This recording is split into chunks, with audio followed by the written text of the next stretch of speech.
الحمدللہ رب العالمین والصلاة والسلام علی سید الانبیاء والمرسلین۔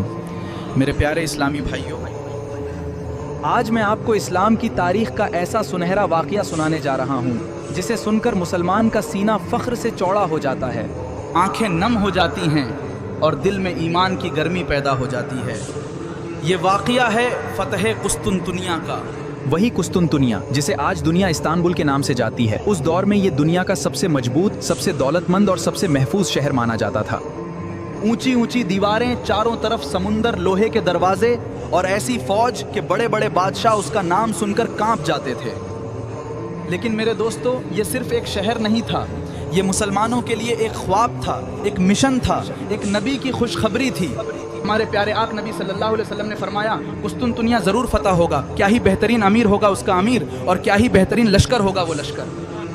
سبحان اللہ، سوچئے نبی صلی اللہ علیہ وسلم کی زبان سے نکلی ہوئی خوشخبری صحابہ نے سنی، تابعین نے سنی، بادشاہوں نے سنی، اور ہر مسلمان کے دل میں یہ تمنا پیدا ہوئی کہ کاش اس فوج میں ہمارا نام لکھ دیا جائے۔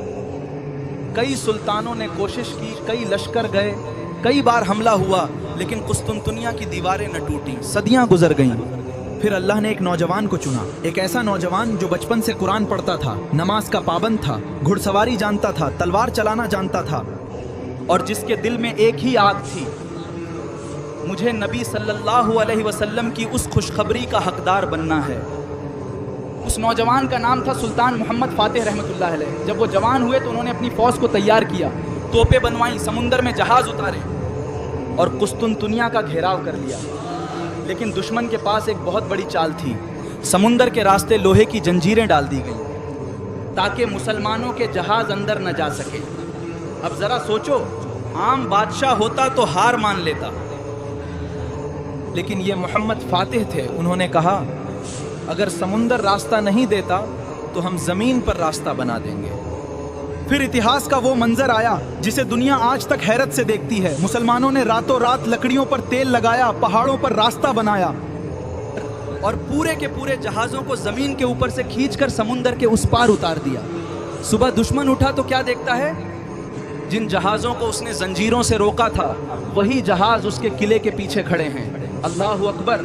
دشمن کے ہوش اڑ گئے، توپوں کی گرج، مسلمانوں کی تکبیر، اللہ اکبر اللہ اکبر، دیواریں کانپنے لگیں، قلعے ٹوٹنے لگے، اور آخرکار 29 مئی 1453 کو قسطنطنیہ فتح ہو گیا۔ وہ شہر جو صدیوں تک کسی سے نہ جیتا گیا آج مسلمانوں کے قدموں میں تھا۔ سلطان محمد فاتح گھوڑے سے اترے، سجدے میں گر پڑے اور اللہ کا شکر ادا کیا، کیونکہ یہ جیت تلوار کی نہیں تھی، یہ جیت ایمان کی تھی، یہ جیت صبر کی تھی، یہ جیت یقین کی تھی، یہ جیت نبی صلی اللہ علیہ وسلم کی خوشخبری پر بھروسے کی تھی۔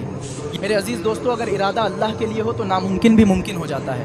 اگر دل میں نبی صلی اللہ علیہ وسلم کی محبت ہو تو نوجوان دنیا بدل دیتا ہے۔ اگر امت جاگ جائے تو بند دروازے ٹوٹ جاتے ہیں۔ آج ہمیں بھی محمد فاتح جیسا ایمان چاہیے، ویسی نماز چاہیے، ویسی غیرت چاہیے، ویسا جذبہ چاہیے، تبھی دنیا پھر مسلمانوں کا لوہا مانے گی۔ اللہ تعالی ہمیں دین کی خاطر جینے والا بنائے۔ وآخر دعوانا ان الحمدللہ رب العالمین۔